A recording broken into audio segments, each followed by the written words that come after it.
지난 추석에는요, 못 오시는 분들이 많아서 이렇게 게으른 자에 대한 격언을 몇 개 같이 나누었고요. 오늘 말씀은 잠언 3장 말씀인데 지지난주에 이어서 네 번째 이야기로 들어갑니다. 특별히 오늘 본문은 아주 깁니다. 그래서 중간에 자르려고 했지만 이게 한 덩어리라 자르기가 어려운데요. 여러분이 펜을 갖고 계신 분은 1절서부터 10절까지 이렇게, 아니 12절까지를 이렇게 자르시고요. 그 다음에 13절에서 20절까지를 자르시고, 그 다음에 21절에서 35절까지 이렇게 세 부분으로 이렇게 되어 있습니다. 그래서 하나하나를 같이 이렇게 나눌 터이니까 이렇게 좀 빠르게 진행을 하겠습니다. 그러니까 잘 이렇게 따라오시면 도움이 많이 될 것입니다. 먼저 1절서부터 12절 말씀은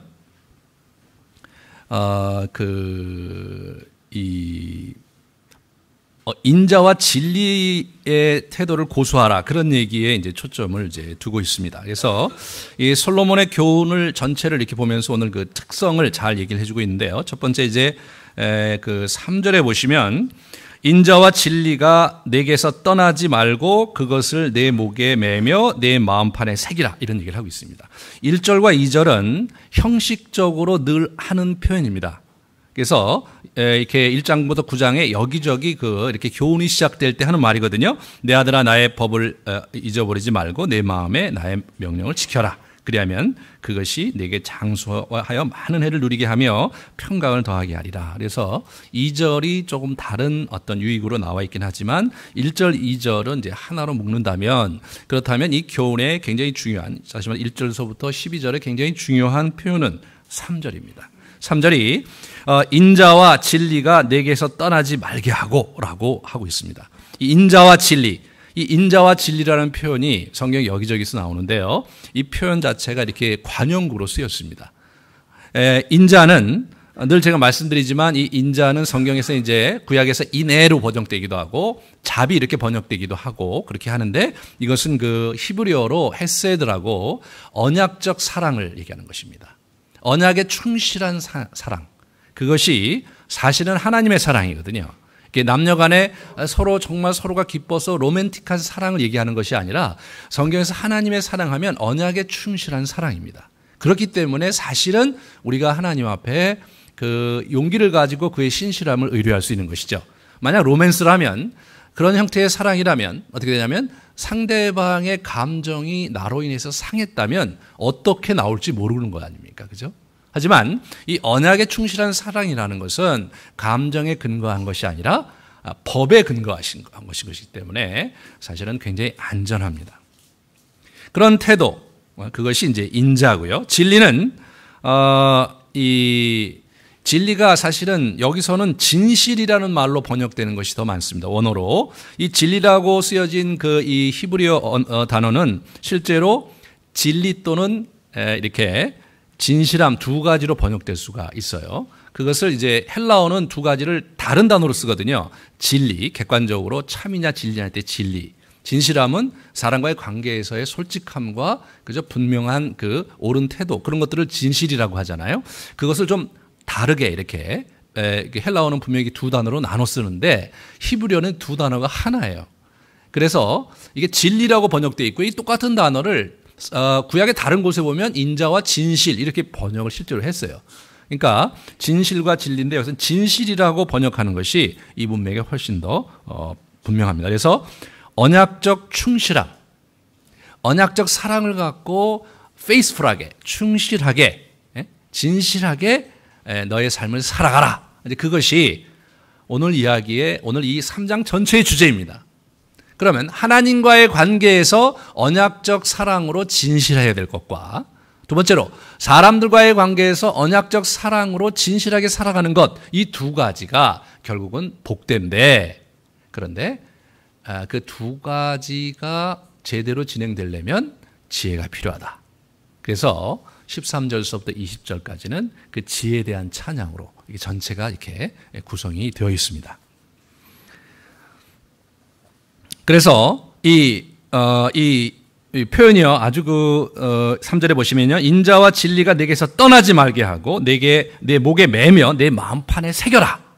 그래서 아주 그것을 체화시켜서 그걸 아주 곰삭게 자기의 것으로 이렇게 갖고 있고 늘 자기의 마음 가운데 두어서 언제든지 꺼내 쓸 수 있도록 언제든지 누가 툭 쳐도 그냥 그렇게 나올 수 있도록 너를 항상 구비해라. 그런 의미로 우리가 이해를 해야 됩니다. 그래야 실용성 있게 사용할 수 있잖아요. 내가 의식해야 끌어내야 기억이 돼야 사용할 수 있는 수준으로 가서는 안 되고 이것이 늘 우리 안에 이렇게 장착돼 있어서 늘 부팅돼 있어서 언제든지 어떤 상황에서든지 그것을 꺼내 쓸 수 있도록 네 마음판에 사귀고 네 마음에 붙들어라. 그런 얘기를 하고 있습니다. 그렇게 하면 어떤 보상이 따르느냐? 그것이 2절과 4절에 나옵니다. 2절에는 장수와 평강이죠. 많은 해를 누르고 아주 그 다음에 장수할 것이다. 여러분 오래 사는 게 중요한 게 아니라 평안히 오래 사는 게 중요하지 않습니까? 그래서 이 얘기는 뭐냐면 평안히 네가 오래 살 것이다. 스트레스가 많으면요 오래 살 수가 없어요. 이 세상에 고난과 고통이 많으면 오래 살 수가 없습니다. 그러니까 실제로 평안과 장수가 같은 안에 있는데 최근에는 이제 의술이 발달해서 실제로 마음은 평안하지 않는데 그냥 계속해서 생명을 연장하는 그렇게 해서 저희가 이제 100세까지 산다는 어마어마한 이 불편한 현실을 우리가 직면하게 되는 거죠. 두 번째로는 4절입니다. 이 네가 하나님과 사람 앞에서 은총과 귀중히 여김을 받으리라 이거죠. 자, 하나님과 그리고 사람 앞에서 은총과 그리고 귀중히 여김을 중히 여김을 받을 것이다 이거죠. 그러니까 하나님 앞에서는 은총을 받을 것이고요. 사람 앞에서는 중히 여김을 받을 것이라 이거죠. 그런 데 있어서 굉장히 중요한 것이 언약적 사랑으로 충실하게 그런 태도로 하나님과 관계를 맺고 이웃사람과 관계를 맺어야 된다. 이제 그 얘기를 우리에게 들려주고 있는 것입니다. 그러면 이제 우리가 첫 번째 하나님과의 관계에서 하나님과의 앞에서 은총을 받는 비결을 5절서부터 10절에 아주 잘 얘기를 해주고 있습니다. 첫 번째로 5절과 6절은 뭐냐? 하나님을 신뢰하고 내 명철을 의지하지 말고 범사의 그를 인정하는 삶을 살아라. 그것이 첫 번째 비결입니다. 범사의 그를 인정하라. 여기서 인정한다는 말을 우리가 참 묵상을 해보면요. 이 인정한다라는 말 자체가 뭐냐 구체적으로 원어로는 알다. 하나님을 알아라. 이런 표현이에요. 그러니까 직역을 하면 범사에 네가 행하는 데 있어서 하나님을 알아라. 좀 이게 문장이 좀 이상하죠? 그렇기 때문에 이것을 이제 인정하라 이렇게 바꾼 건데요. 이 문맥에서는 여호와를 알다라는 표현은 어떤 표현이라고 볼 수 있냐면 늘 그분을 의식하고 그분의 인도에 그리고 신뢰하고 그것을 따르는 기꺼이 순종하는 그런 마음. 그것이 여기서 얘기하는 그 하나님을 알라라는 표현의 의미라고 이렇게 생각할 수 있습니다. 그래서 범사의 그를 인정하라는 것은 늘 범사의 그를 의식하고 그의 인도함을 따를 준비가 돼 있고 그분이 그렇게 하신다면 기꺼이 그 길을 가는 그러한 태도, 그것이 범사의 그분을 인정하는 것입니다. 그렇게 되면 어떻게 됩니까? 주님께서 내 길을 인도하신다 이겁니다. 내가 내 길을 가는 것이 아니라 주님께서 내 길을 인도하신다. 그러면서 이 저자는 솔로몬은 7절 8절에 그 문제에 대해서 한 번 더 이렇게 강조를 합니다. 스스로 지혜롭게 여기지 말지어다 여호와를 경외하는 하며 악을 떠날지어다 이렇게 얘기를 하고 있습니다. 스스로 지혜롭다고 생각하지 말라 이거예요. 하나님의 지혜가 너의 지혜보다 몇 배나 아니 비교할 수 없을 정도로 심오하고 그리고 아주 깊이가 있는데 네가 스스로 지혜 있다고 생각하면서 내 길을 가려고 하지 말고 하나님을 의뢰하고 내 길에 그분을 늘 인정하는 삶을 살아야 된다. 그런 얘기를 우리에게 들려주고 있는 것이죠. 그러면서 8절에 이것이 내 몸의 양약이 되어 내 골수를 윤택하게 하리라 라고 얘기하고 있습니다. 내 몸의 양약이 되어 이렇게 나오고요. 이게 이제 뭐냐면 내 몸에 양약이 된다. 그것이 be healing 영어로 그렇게 번역되어 있어요. 내 몸을 치유하게 할 것이다. 그리고 뭐냐면 내 골수를 윤택하게 하리라. 이 말은 내 골수에 새로운 생기를 불어넣을 것이다. 그런 말이에요. 여기서 몸과 이 골수를 다시 생각해 봐야 되는데 몸이 아주 재미난 것은요. 히브리 원어로는 몸이 사실은 배꼽이에요. 언어를 직역하면 배꼽인데, 이거를 이제 배꼽을 어떻게 생각하요? 제휴법으로 해서 배꼽을 하면서 사람 몸 전체를 비유한 것이라고 생각해서 그거를 이제 바디, 몸으로 번역한 건데, 실제로는 뒤에 뼈가 나오는 것으로 봐서는요, 이걸 바디로 번역하기보다는 이걸 영혼으로 번역하는 것이 더 맞습니다. 그래서 그 배꼽이라는 것이 그 단전이잖아요. 그죠? 우리의 생명의 근간이 거기 있다고, 우리의 호흡의 근간이 거기 있다고 우리가 이렇게 믿어지는 것이죠. 그러므로 우리의 영혼이라고 해석하는 것. 왜냐하면 뼈도 사실은 뼈가 그냥 물리적인 의미에서의 뼈가 아니라 그것이 성경에 쓰일 때는 우리의 영혼 깊은 곳, 내 뼈가 상한다, 그런 표현을 쓰거든요. 시인에 보면 다윗이. 그렇게 볼 때 이것이 뭐냐면 우리의 영혼의 그 치유가 되고 우리 영혼의 새로운 생기를 불러일으키게 된다. 그런 얘기를 우리에게 들려주는 거죠. 그래서 우리가 우리의 지혜를 의지하지 않고 하나님의 지혜를 의지해서 그분을 인정하며 살면, 그러면 우리의 영혼이 이렇게 회복되고 치유되고 새 힘을 얻게 된다. 그런 얘기를 하고 있는 것이죠. 사실 이 부분이 저와 여러분에게 큰 의미가 있는 부분이죠. 그렇다면 어떻게 하는 것이 그런 것이냐, 이제 그 얘기가 이제 뒤에 쭉 이렇게 나옵니다. 그래서 그 얘기는 우리 이제 13절 이후에 잠깐 미뤄두고요. 그 다음에 세 번째로 하나님의 은총을 받는 비결을 세 번째로 9절과 10절에 나옵니다. 내 재물과 내 소산물의 처음 익은 열매로 여호와를 공경하라, 그렇게 얘기를 하고 있습니다. 그래서 내 재물로 여호와를 공경하라, 그런 얘기를 하고 있습니다. 이게 이제 이 신약에 오시면 예수님께서 어떻게 얘기하시냐면 재물과 하나님을 겸하여 섬길 수 없다, 그렇게 얘기를 하고 있습니다. 우리가 이 땅에 사는 한 우리가 물리적 현실을 무시할 수가 없거든요. 그러므로 우리가 재물이 그 무엇보다도 중요한 게 현실입니다. 그렇기 때문에 우리가 재물에 관해서 분명한 태도를 갖춰야 하는데, 오늘 본문에서 보면 하나님을 경외할 때, 하나님을 인정할 때 내 그 재물로 하나님을 공경하라 이거죠. 그러니까 재물을 하나님 밑에 둬라 이거예요. 그러면서 이제 그렇게 해야 된다. 그러면서 이 처음 익은 열매로 여호와를 공경해라. 그래서 그다시 초태생으로 하나님께 드리는, 그러므로 뭐예요? 내게로 오는 모든 것이 당신께로부터 왔다는 것을 인정하면서 그 감사의 표현으로 첫 것을 주님께 드리는, 이것이 참 여호와를 공경하는 데 있어서 참 중요한 것이다. 그렇게 되면 어떻게 되면 내 발이 거치지 아니한다 이거죠. 내 발이 거치지, 네가 걸려 넘어지지 않을 것이다, 그런 얘기죠.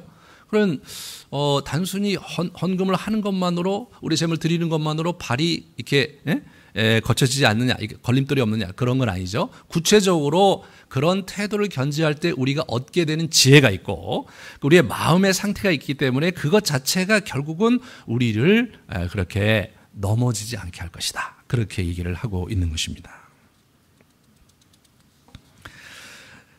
그러면 어떻게 됩니까? 10절에 보시면 큰 얘기를 하죠. 그리하면 내 창고가 가득히 차고 내 포도즙 틀에 내 새 포도즙이 넘치리라, 그런 얘기를 하는 거죠. 그래서 실제로 이제 이렇게 하면 포도즙 틀과 또 여러 가지 이제 그 아주 부요한 영상을 이렇게 농경 문화 속에서 최고의 이렇게 부요함을 상징하는 거 아닙니까?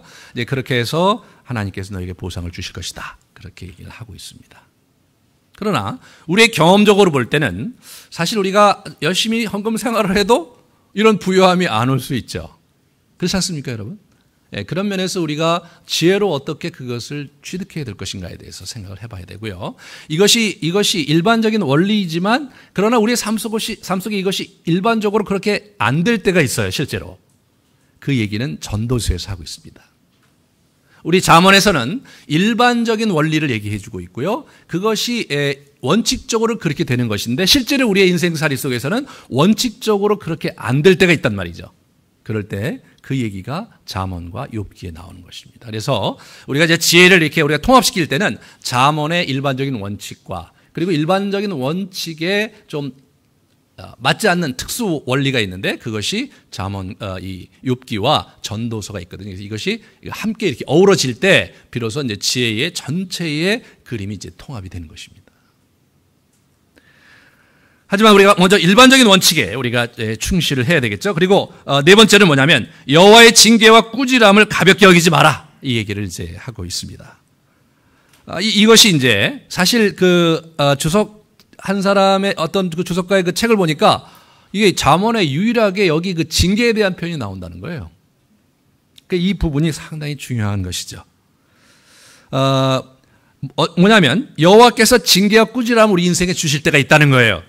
여호와는 그 사랑하는 자에게 징계를 하시고, 그죠? 그다음에 근데 뭐냐면 12절에 아비가 그 기뻐하는 아들을 징계하는 것 같이 여호와께서 사랑하시는 자를 징계하신다. 하나님의 징계를 받을 때 먼저 그가 어떤 의도와 어떤 마음과 어떤 태도로 징계하는지를 붙잡으라는 거죠.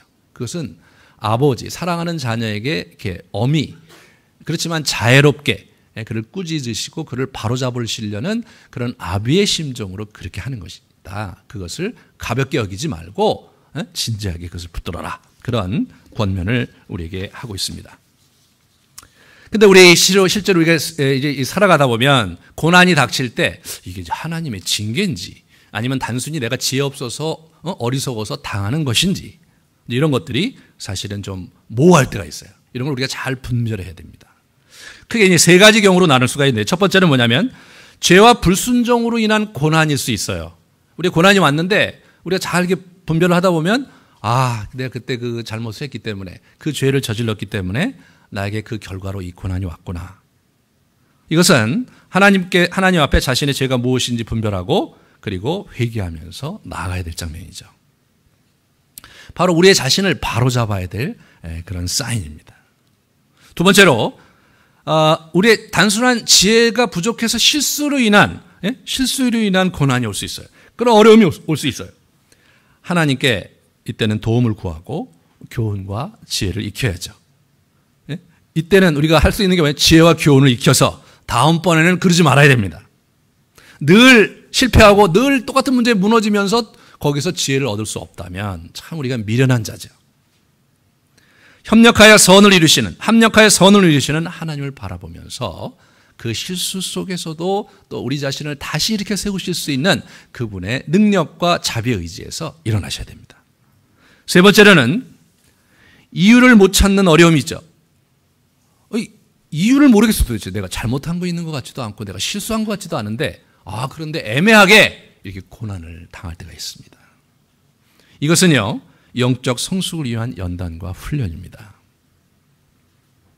이 이유를 못 찾는데 이제 하나님의 연단과 훈련이라는 것을 우리가 이렇게 점검할 수 있는 원칙이 몇 개 있어요. 첫 번째로 기도에 대한 건데요. 기도의 응답. 소소한 것은 이루어지는데 결정적으로 내가 정말 해결받고 싶은 문제는 여전히 유보되거나 지체될 때가 있어요. 그러니까 하나님이 전혀 내 기도를 안 들어주시는 건 아니에요. 그런데 이게 조금 좀 덜 중요하고 소소한 일이고 그건 안 들어주셔도 내가 견딜만 한데 도저히 견딜 수 없는 그걸 이분이 안 들어주실 때가 있단 말이에요. 이게 첫 번째 단서입니다. 두 번째로 때때로 은혜와 돕는 손길을 주시는 거예요. 어려울 때 정말 도저히 이 상황에서 극복할 수 없고 그냥 내가 길이 없는데 어떤 정말 좋은 사람을 만나거나 어떤 훌륭한 사람 또는 주변에 있는 분들이 자기를 이렇게 도와주면서 그 위기를 조금씩 이렇게 견뎌내고 있을 때, 그죠? 시절에 따라 돕는 은혜가 있는 거예요, 뭔가. 세 번째로 멘토들의 격려, 주변 사람들이 격려하고 그래 하나님께서 도와주실 거야. 다 하나님께서 잘해주려고 그렇게 하시는 거지. 이런 격려를 우리가 받잖아요. 그럼 뭔가 그분들이 그런 마음이 들기 때문에 그렇게 하는 거거든요. 한 사람이 그러는 게 아니라 여러 사람이 그런다면 내가 하나님의 연단 가운데 있구나 라고 받아들이셔야 됩니다. 그런데 이때 또 굉장히 중요한 증거 중에 하나가 왠지 모를 평강과 소망이 있다는 거예요. 객관적으로 볼 때 어떻게 될지 잘 모르겠고 미래가 굉장히 불투명하고 불안한 상황이 분명한데 어느 순간에 그럼에도 불구하고 왠지 하나님이 도와주시겠고 왠지 하나님이 나에게 새로운 길을 여실 것 같은 그런 소망함이 자기에게 떠나지 않을 때 이것은요 하나님이 주시는 연단입니다. 훈련 과정입니다. 이럴 때는 어떻게 합니까? 인내와 기도로 그냥 묵묵히 기다리는 수밖에 없습니다. 다윗이 우리 사울 왕에게 쫓겨서 이렇게 광야 생활을 할 때 사실 자기 억울하게 지금 이렇게 사울왕에게 지금 이렇게 정적으로 몰려갖고 지금 죽임을 당해야 될 판이었거든요. 3,000명의 정규군을 풀어서 경찰력을 동원해갖고 우리 그냥 다윗을 계속해서 쫓아다니는데 다윗이 몹시 힘들었습니다. 하지만 위기 상황 가운데 늘 돕는 손길이 있어요. 그렇지만 결정적으로 그 돕는 손길이 자신의 이런 어떤 부당한 상황에서 이렇게 극복이 되는 게 아닙니다. 사울왕이 변화된다든가 아니면 여러 가지 상황이 변해서 자기가 정말 이런 위기 속에서 또는 이런 죽음의 위협 속에서 벗어난다든가 그런 것도 아니에요. 그리고 중간중간에 자신의 멘토인 요나단이 와서 격려해 줍니다. 하나님 너의 편이다. 하나님 너와 함께 하실 거고 궁극적으로 이 왕위가 너에게 갈 것이다. 그것은 나도 알고 내 아버지도 알고 있다. 그런 격려를 해줘요. 그러고는 그냥 또 속절없이 가는데 그러면 뭐 바로 또 그러면 뭐 사울왕이 뭐 변화된다 그런 게 있는 게 아니라 계속 지체되지만 그런 아주 뚜렷한 격려가 그 사람에게 있습니다. 그럴 때 그의 연단이 10여 년이나 계속됐습니다. 하나님이 연단 가운데 두신 자는 하나님이 아버지시고 자녀를 바로 세우고 자녀를 온전히 키우게 하시려시는 것이기 때문에 반드시 은혜의 손길이 있고요. 반드시 도움의 손길이 있고 그렇습니다. 그럴 때는 낙담하지 마시고 내가 주님께 훈련받는 중이니까 정말 올곧게 훈련을 받아야 되겠다라는 마음으로 이렇게 정리를 해주시면 좋겠습니다. 그래서 야고보서 저자는 고난이 왔을 때 즐거워하고 기뻐하라 그런 얘기를 했어요. 그건 뭐냐면 연단 가운데 하나님의 연단 중에 있을 고난이 기뻐하고 즐거워할 것이지 자기가 잘못했는데 자기가 지금 마음을 고치고 막 그렇게 해야 되는 그런 부분을 얘기하는 것은 아닙니다. 이 부분을 우리가 잘 이렇게 분별을 하셔야 돼요. 자, 그러면 이제 이 지혜에 대한 얘기를 이제 하고자 합니다. 저자는. 왜냐하면 이 지혜로 결국 하나님과의 관계에서는 이렇게 하면 되지만 물론 하나님과의 관계에서 지혜가 필요합니다. 그리고 이제 이웃과의 관계, 다른 사람과의 관계 얘기가 이제 그 21절서부터 35절에 나오는데 그 전에 지혜의 실체, 지혜가 주는 유익에 대해서 이분이 이제 찬양을 하고 있어요. 그래서 실제로 13절과 18절이 복이 있도다 복이 있도다예요. 13절 보시면 지혜를 얻는 자와 명철을 얻는 자는 복이 있다. 18절에 지혜는 그 얻는 자에게 생명나무라 지혜를 가진 자는 복되도다. 이렇게 해서 양괄구조예요. 그래서 지혜를 가진 자가 복되다 하면서 그 얘기를 이제 지혜를 이렇게 찬양하는 그런 형태로 진행이 됩니다. 여기서 여전히 지혜가 아주 그 여성 명사로 나오기 때문에 우리가 또다시 지혜 여사를 만나게 되는 겁니다. 이 지혜 여사를 모신 자는 복이 있다는 거예요. 그 복은 매우 귀하고 소중하다. 그 14절서부터 15절 말씀입니다. 은을 얻는 것보다, 그죠? 정금보다 낫다, 이거예요. 15절에 진주보다 귀하다. 여기서 은이 먼저 나온 것은 그 당시엔 은본위 제도였기 때문에 지금 우리는 금본위 제도로 이렇게 가고 있지만요. 이렇게 은본위 제도였기 때문에 은이 더 귀중했거든요. 그래서 은과 금보다 낫다. 진주보다 귀하다. 마지막으로 해 아래 사모하는 모든 것으로도 이것을 비유할 수 없다. 그러면서 지혜가 아주 그 모든 것보다 귀하다는 얘기를 하고 있어요. 사실 진주를 얻을 수 있고 금과 은을 얻을 수 있게 해주는 게 사실은 지혜니까 그것보다 더 귀한 게 분명한 거죠. 지혜는 이솝우화에 나오는 황금알을 낳는 거위라고 할 수 있습니다. 그러면 16절에 장수와 그 오른손에는 장수가 있고, 그죠? 오래 사는 거죠. 그 다음에 왼손에는 부귀가 있다. 그러면서 장수와 부귀가 있을 것이라고 이 얘기를 해주고 있고요. 17절에는 뭐냐면 즐겁고 평강, 자기의 길이 뭐냐면 즐겁고 평강이 있을 것이라고 이야기를 하고 있습니다. 다시 말해서 지혜 여사를 모신 자는 참으로 큰 복을 누릴 것이다. 그런 얘기를 하고 있고요. 이어서 18절에서 20절에 지혜 여사를 생명나무에 비유하면서 창조의 그 신비, 창조의 원리에 지혜 여사가 아주 중요한 역할을 하고 있다라는 얘기를 하고 있습니다. 18절에 보시면 지혜는 그 얻는 자에게 생명나무라. 생명나무. 생명나무라는 표현이 어디 나오냐면요. 창세기 3장에 나오는 거예요, 이게. 동산 중앙에 선악을 알게 하는 나무가 있었고요. 그 변방에 생명나무가 있었어요. 나중에 죄를 짓고 나서 결국 생명나무를 잃어버려요, 이들이. 하나님께서 화영검을 갖고 그걸 감싸갖고 이 아담과 하와가 생명나무를 먹지 못하도록 막으십니다. 이 막았던 생명나무가 다시 이렇게 회복되는 것이 우리 계시록 21장에 나옵니다. 다시 이렇게 하나님의 나라가 이 땅에 다시 이렇게 완성될 때 생명나무가 다시 출현을 해서 또다시 하나님께서 우리 인생에게 주시는 영원한 생명과 유익을 누릴 수 있게 한다. 이제 그런 얘기인데요. 그런데 그러면 첫 번째 생명나무와 마지막 생명나무 가운데 있는 게 뭐냐? 그게 지혜예요. 지혜 여사. 그것이 비록 부족하고 그 첫 번째 생명나무와 마지막 생명나무만큼 영원하진 않지만 이 땅에서 우리가 그래도 먹을 수 있는 귀한 생명나무라는 겁니다. 우리의 생명력과 우리의 삶을 약동시킬 수 있는 근간이 되는 생명나무라는 거죠. 그래서 19절에 보면 땅과 하늘을 지혜와 명철로 세우셨다 이런 얘기를 하고 있고요. 그래서 뭐예요? 지혜로 천지를 창조하셨다 그런 얘기죠. 20절은 뭐예요? 20절은 그의 지식으로 깊은 바다를 갈라지게 하셨으며 공중에 이슬이 내리게 하셨도다. 다시 말해서 지혜로 피조계를 운영하신다. 신학적인 용어로 섭리하신다. 그래서 이 자연계를 어떻게 돼 이분이요? 이 시스템을 그분이 지금 이렇게 움직이고 계신다 이거예요. 우리는 이 자연계가 이 닫힌 세계가 아닙니다. 다시 말해서 이렇게 막 시계처럼 기계적으로 돌아가는 게 아니에요. 자연 세계가. 자연 현상을 우리가 나름대로 예측할 수는 있을지 모르지만 정확하게 예견 못하는 것이 자연 현상이 일반적인 원칙이 있지만 일반적인 원리가 있지만 꼭 그렇게만 움직이지 않거든요. 그래서 이번에 태풍이 왔지만 태풍 진로를 계속해서 예견해도 나름대로 그렇게 될 것 같지만 아니거든요. 가봐야 아는 게 많은 거예요. 이 정도로 오겠다는 것이 분명한데 어떻게 올 것인지도 예측이 되지만 와봐야 아는 겁니다. 와봐야. 시속 몇 킬로다, 뭐 중앙속도가 몇 미터다, 초속 몇 미터다 이런 얘기를 하지만 실제로 와봐야 몇 미터인지 아는 거예요. 왜 그렇습니까? 왜 그렇습니까? 태풍이 살아있거든요. 태풍이 공식대로 움직이지 않거든요. 그 부분을 우리는 어떻게 표현할 수 있겠는가? 예, 성경은 그것을 하나님이 섭리하고 계시다. 그렇게 얘기하는 것입니다.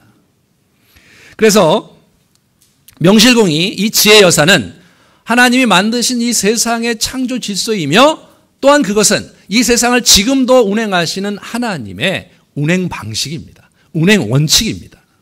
그러므로 자연스럽게 우리가 이 하나님의 피조 세계에 사는 여러분과 저는 이 지혜를 붙잡지 않을 수 없죠. 왜냐하면 우리가 이 자연 환경에 제한되고 구속되기 때문에 그렇습니다.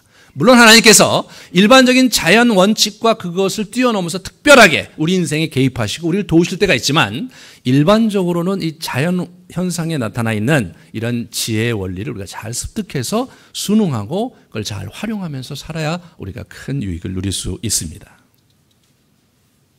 이렇게 이 지혜에 대해서 한껏 찬양을 합니다. 그러면서 21절부터 35절에 보시면 사람들로부터 존귀하게 되는 삶의 비결, 그런 삶의 비결을 우리에게 가르쳐 주고 있고요. 먼저 이 이야기를 가만히 묵상을 해보면 21절에서 26절은요 자기 자신의 영혼에 대한 거예요. 그리고 27절서부터 35절이 다른 사람에 대한 겁니다. 다른 사람. 그래서 27절로 이렇게 보시면 바뀌어의 얘기가요. 20절에 내 손이 선을 베풀 힘이 있거든 마땅히 받을 자에게 베풀기를 아끼지 말라 이렇게 나오죠. 그러면서 이제 지혜를 이렇게 듣고 있는 자기 학생에게 얘기하다가 학생의 내면의 유익에 대해서 영혼의 유익에 대해서 얘기하다가 그 다음에 어떻게 되냐면 다른 사람과의 관계에 대해서 얘기를 하고 있는 거죠. 참 이게 아주 우리가 좀 생각해봐야 될 것이 예수님께서 말씀하시기를 하나님을 사랑하고 내 이웃을 내 몸과 같이 사랑하라 이렇게 가시거든요. 그래서 먼저 자신의 몸, 자신의 존재에 대한 존중과 사랑과 배려가 필요하고 그러한 자기 자신이 준비되어 있고 자기 자신이 구비되어 있는 상태에서 다른 사람을 도울 것에 대해서 얘기하시는데 지금 이 3장이 꼭 그런 형식으로 되어 있더라고요. 그래서 먼저 우리 개인의 마음과 몸의 돌봄으로서의 지혜의 원칙과 유익을 우리에게 얘기를 해주고 있습니다. 21절 22절에 보시면요 영혼의 생명의 돌봄을 얘기하고 계십니다. 내 아들아 완전한 지혜와 근신을 지키고 이것들을 내 눈앞에서 떠나지 말게 하라. 완전한 지혜와 근신, 지혜와 근신은 사실은 하나의 뜻이기도 하지만 좀 다르면 어떻게 하냐면 지혜는 제가 지난번에 말씀드렸듯이 배를 항해하는 기술이 지혜라고 한다면 근신은 그 배를 항해할 때의 방향성, 어쪽으로 가야 될지를 방향성을 잡고 그것을 실행할 수 있는 플래닝하고 집행할 수 있는 실행력이라고 말씀을 드렸어요. 그러니까 조금 뉘앙스가 다르죠? 사실 큰 의미로 볼 때는 지혜와 근신이 하나의 덩어리인데 조금 분명한 게 뭐냐면 좀 더 이렇게 협의적 의미로 보면 지혜는 그 기술이고 항해하는 기술이 있지만 항해를 잘하는 게 중요한 게 아니라 내가 원하는 목표를 잡은 그 목적지에 정확히 가는 게 또 중요하잖아요.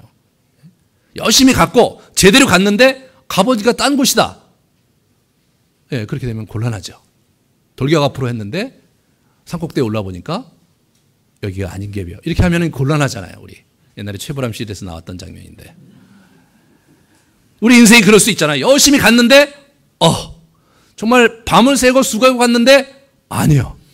저산인ገብ이요. 그렇게 되면 인생이 굉장히 빡빡해지는 거죠.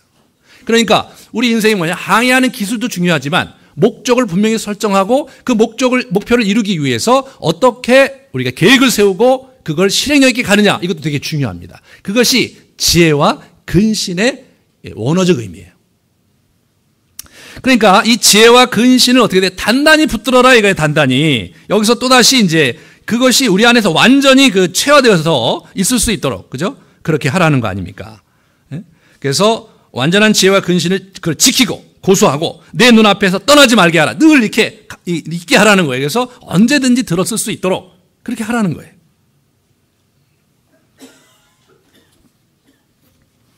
우리가 이제 스마트폰, 핸드폰을 이제 쓰잖아요. 그럴 때 그것을 쓰려고 그러면 어떻게 됩니까? 전원이 들어오고 나서 한참 그 프로그램이 셋업이 되는데 시간이 필요해요. 부팅 시간이라고 그러잖아요. 그러니까 부팅 시간이 필요한데 우리가 늘 즉각적으로 그걸 사용하려면 어떻게 되냐면 늘 부팅해 둬야 돼요. 늘 부팅해 둬야 돼요. 그죠? 그러면 바로 내가 원할 때 그걸 갖다 쓸 수가 있어요. 바로 그런 거예요. 이거를 그냥 우리의 기억의 창고 저편에 우리가 공부를 했으니까 그걸 잘 가둬두고 그렇게 하면서 필요할 때 꺼내 쓰면 되지. 하드디스크에 있으니까 나중에 부팅해서 쓰면 되지. 이래갖고는 안 된다는 거예요. 우리의 삶이 늘 즉흥적이고 아주 그때 아주 이렇게 바로바로 반응해야 될 때가 많잖아요. 제가 이 지혜서를 제가 10년 전에 공부를 했어요. 10년 전에. 이거 방법론을 개발하고 그래갖고요. 이걸 공부를 해서 그때 너무 큰 은혜를 받았어요. 그래서 제가 이번에 이제 설교를 하려고 다시 공부를 하는데요. 첫 번째, 그때 공부한 게 너무 깊이가 부족했구나. 그게 첫 번째. 두 번째, 이거 공부해놓고 왜 내가 이걸 사용을 안 했을까? 공부를 한 건 공부를 한 거고, 이거를 내가 그러면 이걸 계속해서 부팅해갖고 나한테 활용하고 계속 그러고 있었어야 되는데, 전혀 그러지 못했구나. 참 미련한 자였구나. 그런 생각을 하게 됐습니다. 이런 설교를 들으면 뭐합니까? 집에서 참 좋았다 이렇게 하고 끝내시면 안 되고요. 늘 부팅해서 끌었을 상태로 여러분의 마음에 그것을 간직하고 내 앞에 두라는 거. 그것이 바로 이 부분의 가르침이죠. 그렇게 되면 22절에 어떻게 됩니까? 그리하면 그것이 내 영혼의 생명이 되며 내 목의 장식이 되리라. 여러분 영혼의 생명이 된다는 거 아니에요. 내 목의 장식이 된다는 거 아니에요. 목의 장식은 뭐예요? 영화거든요. 존귀케 됨이거든요. 사람들이 와 하는 거고 사람들이 우리를 아주 좁게 평가하는 거 아닙니까? 우리 영혼이 어떻게 돼요? 생명이 된다 이거예요. 이게 생명이 된다는 거예요. 이게 참 중요한 거죠. 그러니까 우리 안에 마음에 이제 나이가 드시면 느끼는 게 뭐냐면 이 인스피레이션, 영감이 필요해요. 영감이 아침에 딱 일어났는데 너무 그냥 오늘 하루 또 어떻게 사나? 막 짜증이 나고 막. 오늘 하루를 살고 싶은 의욕이 안 생겨요. 이게 참 어렵죠. 아침에 일어났는데, 좀 기도하고 나니까 그냥, 오늘 하루는 또 누구도 만나고 무슨 일도 있는데, 내가 이렇게 하면 참 기쁘고, 참 유익이 되겠다. 이게 영감이 있어야 되는 게 사람이요. 자기의 영혼이 이렇게 생명력 있게 이렇게 일어나야 되거든요. 그게 안 되면 참 인생이 힘들어요. 오래되면 우울증으로 가고요. 참 그것이 큰 이제 문제인데, 이 지혜와 근신이 제대로 우리에게 장착이 되면 어떻게 되냐면 늘 라이브하게 부팅돼서 이렇게 쓸 수 있게 되면 그러면 참 우리의 영혼에 생명이 이렇게 일어나고 그리고 우리 목에 장식이 돼서 사람들이 기뻐하고 유익이 된다. 이제 또 존귀케 된다. 그런 얘기를 하고 있습니다. 그 다음에 23절, 24절은요, 심신의 돌봄을 준다는 거예요. 이 지혜와 근신이 우리의 심신의 돌봄이 되는데 23절을 보시면 내 길을 평안하게 행하겠고 내 발이 지치지 아니하겠으며. 그러니까 우리가 가는 길이 평안하고 발이 지치지 않는다는 건 참 그 발이 거치지 않는다는 건 넘어지지 않는다는 것을 의미하잖아요. 그런 면에서 사실은 되게 중요하죠. 23절을 보시면 그렇고 22절을 보시면 그렇게 되고 23절 그렇고요. 그 다음에 24절 보면은 이런 얘기가 아주 결정적인 말이 나와요. 내가 누울 때에 두려워하지 아니하겠고 내가 누운즉 내 잠이 달리로다. 내 잠이 달리로다. 어린애들한테 제일 이렇게 부러운 게 뭡니까? 너무 편안하게 자거든요. 그냥 자다가 일어나고 맘 안 들면 막 울어버리면 또 엄마 아빠 오고 막 달래주고 그것도 편안하게 잡니다.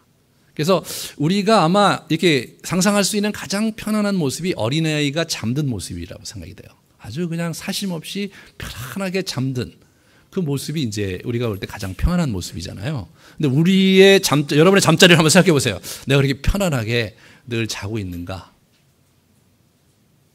아마 그렇지 못하다면 참 우리 마음이 힘든 거죠.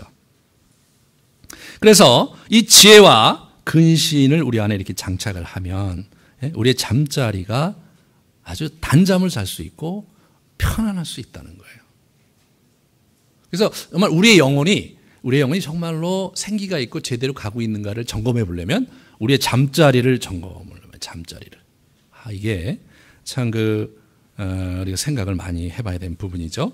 그 다음에 25절부터 26절을 보시면 너는 갑작스러운 두려움도 악인에게 닥치는 멸망도 두려워하지 말고 대저 여호와는 네가 의지할 이시라 내 발을 지켜 걸리지 않게 하실 것이다.